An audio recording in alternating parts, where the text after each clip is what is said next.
Cet épisode est une présentation du magazine Affaires universitaires publié par l'Association des universités et collèges du Canada. www.affairesuniversitaires.ca.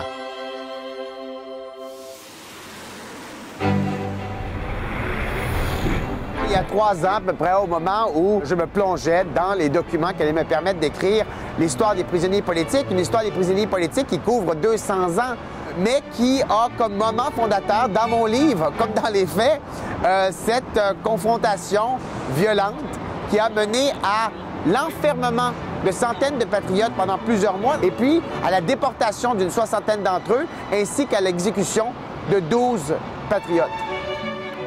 C'est les 12 pendus. Oui, c'est ça. Les 12 dalles. Les 12 dalles sont comme les 12 pierres tombales, quelque part. Ça symbolise les 12 personnes qui à quelques pieds d'ici, à quelques mètres d'ici, ont été exécutées sur l'échafaud. L'étude des prisonniers politiques, bien entendu, nous fait nous souvenir à quel point nos sociétés sont organisées sous un ordre qui est quand même assez violent, puisqu'il a trouvé d'autres manières de faire se conformer des groupes qui sont marginaux que de les expulser, que de les exclure carrément de la société en leur faisant vivre des conditions abominables dans certains cas, parfois pour le restant de leur vie. Donc, vous buvez du thé d'habitude, non? Du thé, oui, j'en bois quelques fois le soir. D'habitude très british, hein, qui nous est venu avec la conquête. Ah oui, ils ont importé du thé vert. Je pense au début, on avait du thé vert. C'était pas une habitude que les Canadiens français avaient avant 1760. C'est petit à petit que, à force d'assimilation, on en est venu à se coiffer à l'anglaise, à se serrer la main, parce qu'on se donnait la bise avant, hein, comme les Français. On s'est pris l'habitude de se serrer la main, de boire du thé et de se souhaiter, la meilleure que je trouve, c'est de se souhaiter la pinouillère à l'approche du 1er janvier. Et la pinouillère, c'était le Happy New Year. qui était devenu, parce qu'on écoutait les Anglais, mais on ne savait pas trop ce qu'ils disaient, la pinouillère.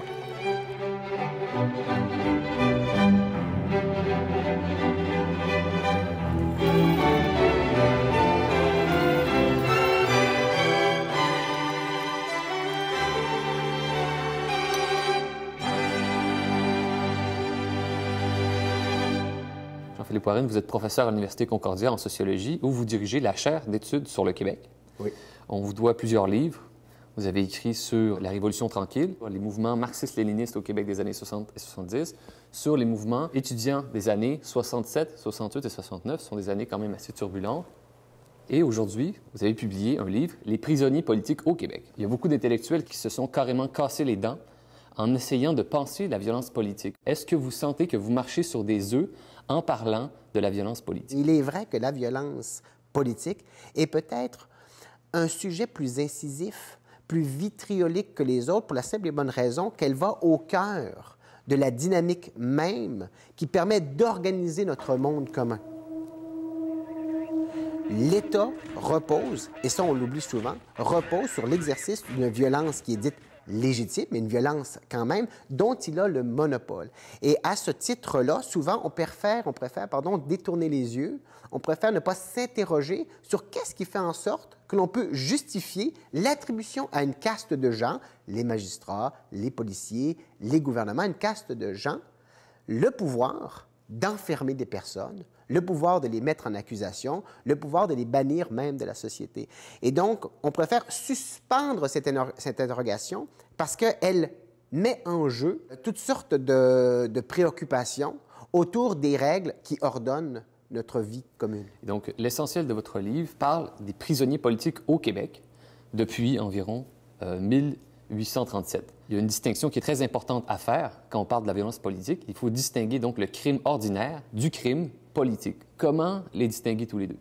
Première distinction qui est absolument essentielle, il faut distinguer le prisonnier d'opinion du prisonnier politique. Ça, c'est une distinction qui est désormais reconnue, établie, partagée par à peu près tout le monde, y compris par Amnesty International. Amnesty International prend la défense des prisonniers d'opinion et non pas des prisonniers politiques. Le prisonnier d'opinion, c'est quelqu'un qui est enfermé ou qui est traîné devant les tribunaux parce qu'il a émis des idées qui sont considérées comme séditieuses et qui déplaisent au pouvoir. Le prisonnier politique, à la différence du prisonnier d'opinion, c'est celui qui a utiliser des actions violentes pour promouvoir ses idéaux partisans.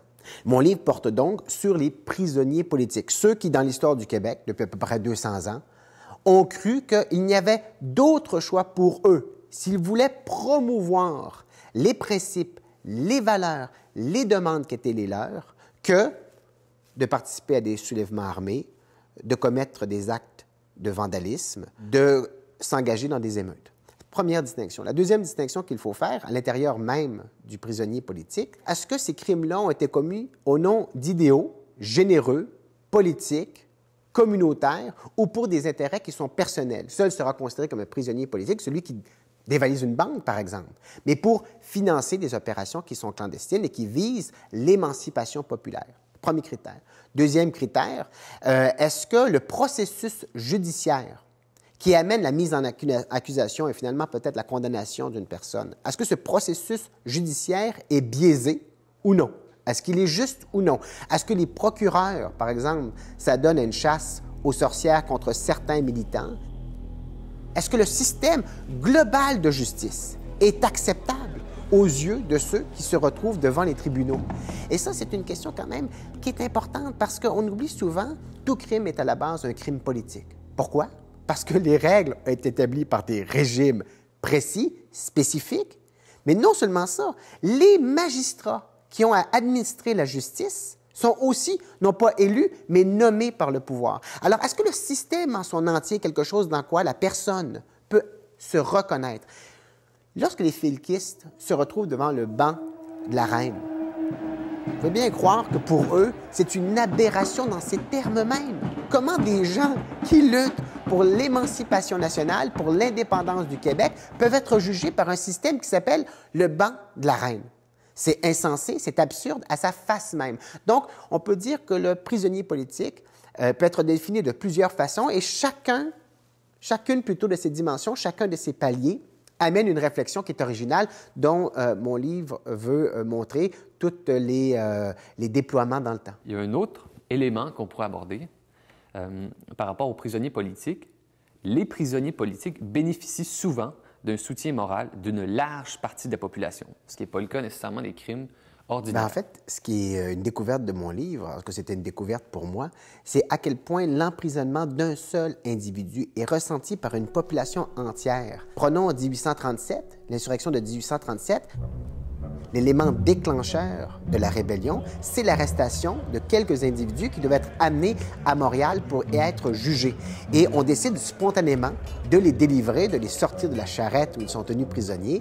Et cet élément-là, donc, va amener l'embrasement populaire de 1837, qui déjà couvait, bien entendu, à Montréal comme dans les campagnes environnantes, mais qui a saisi cette occasion pour se manifester. Même chose en 1918, c'est un autre exemple. En 1918, l'arrestation d'un individu qui doit subir des contrôles pour savoir s'il est apte à l'enrôlement obligatoire dans l'armée britannique, en fait, l'armée canadienne sous contrôle britannique pour la guerre de 14-18, l'arrestation de cet individu va mener aux émeutes de Québec. Donc, votre livre retrace les prisonniers politiques au Québec qui ne sont pas des prisonniers d'opinion. Il y en a eu plusieurs dans l'histoire du Québec, entre autres Camillien Hood, éventuellement Adrien Arcan, qui est un sympathisant nazi et même un chef de parti politique nazi au Canada. Qui ont été les grands prisonniers politiques dans l'histoire du Québec? Il y en a eu plusieurs, hein? Et évidemment, votre question rappelle à quel point ce livre est un livre qui aborde seulement une dimension, une partie des procès politiques au Québec. Donc, mon livre couvre une série d'époques, une série de contextes, une série d'événements, mais toutes vues à travers le prisme de la notion de prisonnier politique. Et ce qu'on voit, c'est que tout ça, finalement, finit par découper 3 moments.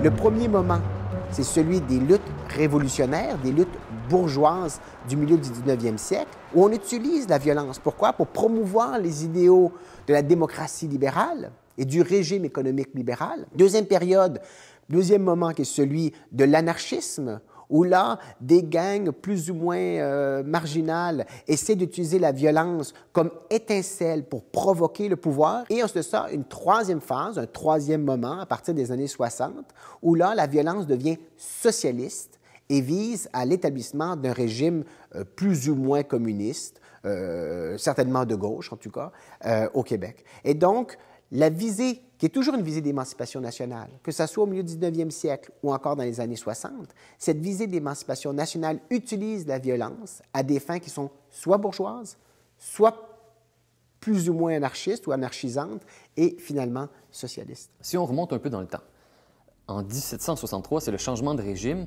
Donc, on passe du régime français au régime britannique. Le nouvel ordre en place hérite de tout un arsenal juridique pour pouvoir abattre la dissidence politique et même les crimes politiques. À quoi ressemblait l'ensemble des lois que les autorités britanniques pouvaient utiliser pour lutter contre le crime politique au Canada? La grande morale de mon livre, je pense, c'est que Jean de La Fontaine avait raison. La raison du plus fort est toujours la meilleure. Je ne le dis pas dans mon livre, mais je pense que c'est quelque chose qui ressort quasiment à chaque page.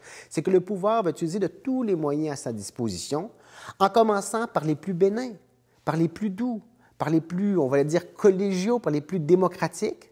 Et puis, au fur et à mesure qu'il y a une escalade, donc, de la rébellion, une escalade de la protestation, de la contestation, le pouvoir va être amené à user de contrôles de plus en plus répressifs, et ça va finir par la cour martiale, la suspension de l'habeas corpus, c'est-à-dire l'emprisonnement sans preuve, sans accusation, sans la possibilité de consulter un avocat, et en plus, avec le fardeau de la preuve, de l'innocence, donc, qui était donné à l'individu qui se retrouvait en prison. Donc, le spectre est énorme, mais dans ses formes les plus répressives, par exemple la déportation, la pendaison, comme les façons dont le pouvoir peut user pour se débarrasser de ceux qui sont considérés comme des indésirables.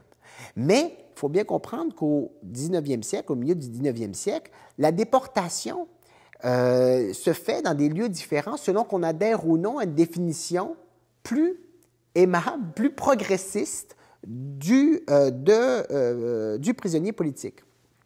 Par exemple, Lord Durham, qui est un libéral, un esprit avant-gardiste, un esprit éclairé de son temps, on l'oublie parfois, parce que dans son rapport, effectivement, il y a des propos assez racistes envers la population francophone qui habite le Bas-Canada.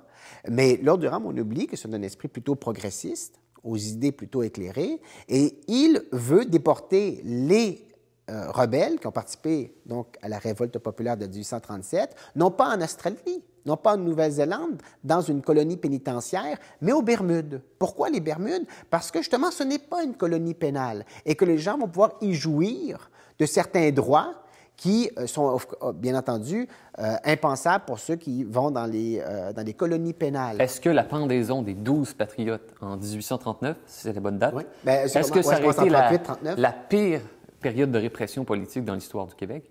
La pire période de répression politique dans l'histoire du Québec, bien, si jamais on compte au nombre de morts, oui, bien entendu, hein, parce qu'il y a 12 personnes qui ont été pendues. Mais je ne pense pas. Je pense qu'il y a des périodes de répression qui sont très grandes, où le pouvoir, justement, n'a pas besoin d'aller jusque-là, n'a pas besoin de prendre la masse pour écraser les quelques individus qui sont les leaders de la révolte populaire. Moi, je pense que la période qui va de 1918 à 1960, c'est une période de répression très vive, alors même qu'il n'y a pas de procès politique. On n'a pas besoin d'amener les gens devant les tribunaux pour les obliger à se conformer à l'ordre dominant. Donc, il faut faire attention avant de faire une équation, plus de morts, plus de répression. La violence s'exerce sur les gens sans qu'on ait besoin de les mettre directement en geôle ou de les traîner devant les tribunaux. Dans votre livre, vous parlez d'un groupe que vous considérez comme des précurseurs, peut-être même des ancêtres des Felkistes des années 60. Donc, en 1917, qui étaient ces ancêtres du FLQ dont vous parlez? C'est des ancêtres avec des gros guillemets, hein, des guillemets en béton armé. Ce sont des gens qui, effectivement, ont décidé de commettre des actions terroristes. Ils ont volé de la dynamite dans les carrières de Montréal et ils sont allés mettre ces bombes dans la maison de Graham, qui était le propriétaire de Montreal Star, qui, à l'époque, avait un discours très virulent, non seulement en faveur de la guerre, mais aussi contre les francophones du Québec, qui ne faisaient pas un effort assez grand pour soutenir l'Empire britannique dans le conflit militaire qu'il livrait en Europe. Donc, The Montreal Star est un journal qui était considéré par à peu près tout le monde, avec raison d'ailleurs, comme non seulement belliciste, mais en plus comme anti-francophone. Et donc, on a pris des bâtons dynamiques, on est allé à la maison de ce type et on a fait sauter une partie de la baraque. Ce qu'on s'est aperçu, c'est que cette cellule, qui finalement a été arrêtée assez rapidement, qui a été capturée par la police, suite à la dénonciation d'un de ses membres, cette cellule était animée non seulement par de véritables nationalistes, des gens qui avaient à cœur la défense des intérêts vitaux, disait-on, de la nation francophone au Canada, mais en plus par un agent de la police fédérale, et donc qui non seulement infiltrait le groupe pour y recueillir des informations, mais servait littéralement d'agent provocateur. Et c'est lui qui avait constamment encouragé, même fourni les plans pour qu'ils puissent organiser leur action clandestine. Et finalement, il va être poursuivi pour avoir commis ces crimes, mais comme, évidemment, il est plutôt protégé par le pouvoir, eh bien, il va s'en sortir indemne et il va finalement, pour faute de preuves ou vice de procédure, il va être libéré. Ce groupe-là a d'abord été quasiment une création, en tout cas, a certainement été la marionnette inconsciente d'un pouvoir qui cherchait à noircir la dissidence au Québec pour mieux pouvoir, au final, l'écraser et s'en débarrasser. Et paie des individus pour noircir des groupuscules qui, autrement, pourraient être capables de faire valoir leur cause et de recruter de plus en plus de membres. La grande leçon aussi de ce livre-là, une autre leçon qui s'ajoute aux autres, c'est à quel point il est facile, il est même tentant pour un pouvoir d'excuser la suspension de certaines libertés élémentaires. La crise d'octobre est un exemple particulièrement percutant de ça, est un exemple parmi d'autres de cette facilité avec laquelle la justice trahit ses propres principes lorsque le privilège des gouvernants est menacé. Et ça, ça peut mener à des abus assez cinglants. Jean-Philippe Warren, une question qu'on peut se poser. Dans l'histoire du Québec, est-ce que la violence politique, c'est le monopole des mouvements nationalistes et indépendantistes? Absolument pas. La violence politique a été utilisée par toutes sortes de groupes. D'abord des groupes syndicaux, bien entendu. Que ce soit la grève de l'amiante, par exemple, où on a effectivement joué un peu de muscle.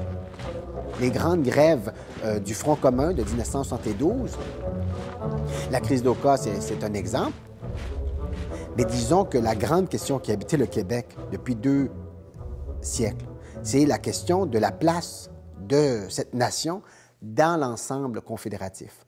Donc, à ce titre-là, c'est certain que d'époque en époque ressurgit constamment cette interrogation sur l'avenir constitutionnel du Québec dans l'ensemble canadien. Et c'est pourquoi, tout autant, on va dire, que les ouvriers qui ne trouvent pas vraiment de débouchés démocratiques pour leurs revendications. Vous savez, il y a un adage politique que j'aime beaucoup, c'est « Le pouvoir est aveugle, mais il n'est pas sourd. Alors, il faut crier fort. » Le soulèvement populaire n'advient jamais aisément. Toute société, même tout individu, est plutôt porté à la complaisance, à l'indifférence et à la soumission. Ça prend des actions absolument terribles pour faire sortir une population de sa torpeur. Normalement, les gens ne veulent pas aller revendiquer sur les barricades. Normalement, les gens ne veulent pas participer à des émeutes. Ça prend la crise de la conscription, ça prend la crise des rébellions, ça prend le grand mouvement d'émancipation nationale qui a balayé la planète à partir des années 50, puis surtout dans les années 60. Ça prend les mouvements de Civil Rights Movements.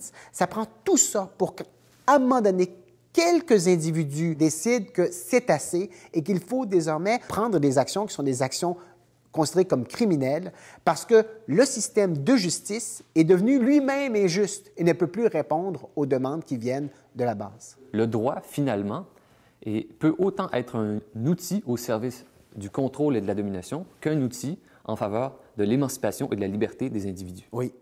C'est une conclusion qui rejoint celle de plusieurs autres auteurs et donc le Québec confirme ce qui s'est passé ailleurs, mais le fait de manière peut-être encore plus synthétique, peut-être encore plus manifeste, parce que cette histoire, elle est plutôt courte, ça dure 2 siècles, à partir du régime britannique, l'instauration donc du régime britannique qui a suivi la conquête, et ensuite de ça, c'est un petit territoire avec une population qui est quand même pas si nombreuse.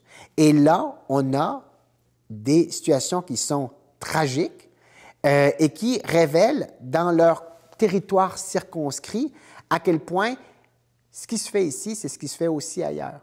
Et ce qui se fait ailleurs comme ici, c'est quoi? C'est la trahison des idéaux sur lesquels repose la démocratie libérale, au moment où celle-ci considère qu'il y a danger pour elle, il y a danger en la demeure. Donc, ce n'est pas quelque chose de spécifique, ce n'est pas quelque chose qui est particulier à la société québécoise, mais se rajoute sur elle, contrairement peut-être aux États-Unis, par exemple, contrairement à d'autres sociétés qui sont des sociétés indépendantes, se rajoute à ceci cette dimension quand même absolument essentielle d'une société qui se comprend comme une nation colonisée à l'intérieur d'un micro-empire qui s'appelle le Canada. En lisant votre livre, on pourrait se dire qu'au fond, la violence politique fait toujours l'affaire du pouvoir. D'abord parce que ceux qui utilisent la violence politique peuvent se discréditer aux yeux du public, mais ensuite parce que la violence politique permet au pouvoir lui-même de devenir encore plus répressif. On pourrait penser ça, effectivement, il y a de nombreux exemples qui corroborent une telle thèse, mais il y en a d'autres, plus nombreux encore, qui montrent que la violence politique peut être très utile pour promouvoir les intérêts, les exigences, les aspirations d'un groupe. En fait, Charles Steele, qui est un grand sociologue, historien américain, a démontré qu'il y a une condition qui doit être remplie pour que la violence politique soit efficace. Cette condition, c'est qu'elle soit jumelée avec un autre groupe, peut-être plus populaire, peut-être plus massif, peut-être regroupant davantage de gens, qui suit le processus démocratique, légitime, mais accompagne les groupuscules qui, eux, utilisent la violence politique. Et donc, on peut voir, par exemple, que le Civil Rights Movement aux États-Unis connaît un processus d'accélération au moment où les Black Panthers embarquent dans l'aventure. Et donc, lorsqu'on peut jumeler le FLQ avec le Parti québécois, lorsqu'on peut jumeler des groupes qui n'hésitent pas à avoir des actions musclées avec d'autres associations, d'autres regroupements qui, eux, sont prêts à jouer le jeu démocratique, on arrive à avoir une violence politique qui est plutôt utile et plutôt productive. Lorsqu'il n'y a pas de possibilité d'avoir une véritable conversation normale entre des populations qui sont donc exclues du processus politique et le régime dominant. Lorsqu'il n'y a pas cette possibilité d'engager un véritable dialogue, comment se parle-t-on? Bien, on se parle en posant des bombes. Ceux qui font usage de la violence politique, que ce soit les patriotes, que ce soit le FLQ ou même les constitutionnels de 1917, quand ils utilisent la violence politique, ils ne considèrent jamais leur geste comme une légitime agression, mais toujours comme de la légitime défense politique. C'est une des choses qui ressort le plus de l'analyse que je fais dans mon livre. D'abord, c'est que les personnes qui utilisent la violence politique insistent toujours sur le fait qu'elle ne sert pas leur intérêt personnel, par exemple, ils ne vont pas s'enrichir en faisant cette violence politique, ils ne vont pas rechercher la gloire en exerçant cette violence politique, ils s'effacent au contraire dans une masse anonyme et cherchent à faire en sorte que la société devienne une société plus égalitaire, une société plus libre, grâce à l'exercice de cette violence. C'est la première chose. Donc, deuxième chose, comme vous l'avez bien mentionné, je le fais non pas parce que je suis le premier à vouloir exercer cette violence, mais parce qu'on exerce une violence sur moi et donc je suis en position de légitime défense. L'Uriel y incitait constamment. Il dit, on a dépêché des délégations à Ottawa, on a envoyé des lettres, on a écrit des pétitions et chaque fois, on nous répondait avec la police. À un moment donné, il a fallu se défendre. Et c'est pourquoi cette violence devient politique. Elle devient politique parce qu'elle n'est pas gratuite. Elle n'est pas intéressée, mais elle n'est pas gratuite non plus. Et donc, étant désintéressée et étant réactive, elle peut accéder au statut de violence politique, qui est un statut plus noble que simplement la violence débridée que peut vouloir exercer un individu désœuvré, désaxé et apolitiquement anarchiste. Monsieur Warren, vous terminez votre livre en parlant du mouvement étudiant du printemps érable de 2012 et aussi des groupes altermondialistes que vous considérez comme des groupes qui sont victimes ou sujets d'une certaine répression politique.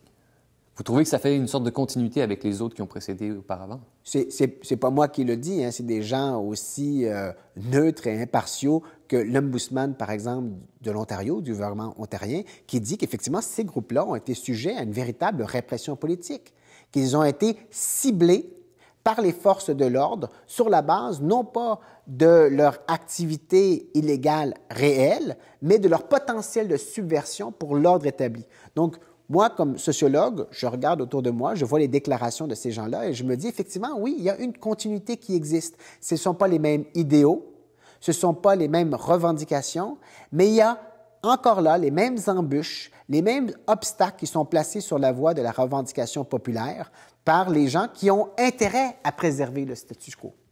Je ne suis certainement pas en train de nier que la société d'aujourd'hui a connu des avancées certaines dans le domaine politique, social, démocratique. Je ne suis pas en train de nier ça, mais ce que je suis en train de dire, c'est qu'à l'intérieur de ces petits pas qui sont faits, grâce d'ailleurs souvent à l'action des mouvements les plus militants, on en arrive à une situation où tout n'est pas parfait, mais où s'exercent encore de manière subtile, implicite, des formes de répression qui sont des fois quasiment plus efficaces dans leur subtilité que les grosses massues qu'on utilisait pour se débarrasser des dissidents politiques au 19e siècle.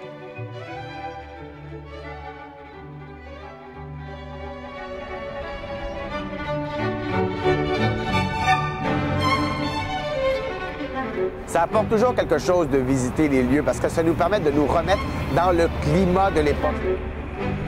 Bien entendu, ici, les archives ont disparu, les témoins n'occupent plus les lieux, il ne reste à peu près plus rien de l'activité de la prison d'autrefois, mais on peut quand même sentir à travers les murs, à travers le bâtiment, à travers le monument qui a été érigé à la mémoire des patriotes. On peut encore sentir les douleurs, les cris, les affrontements, les conflits, les murmures qui ont fait que cette histoire tragique nous parle encore aujourd'hui.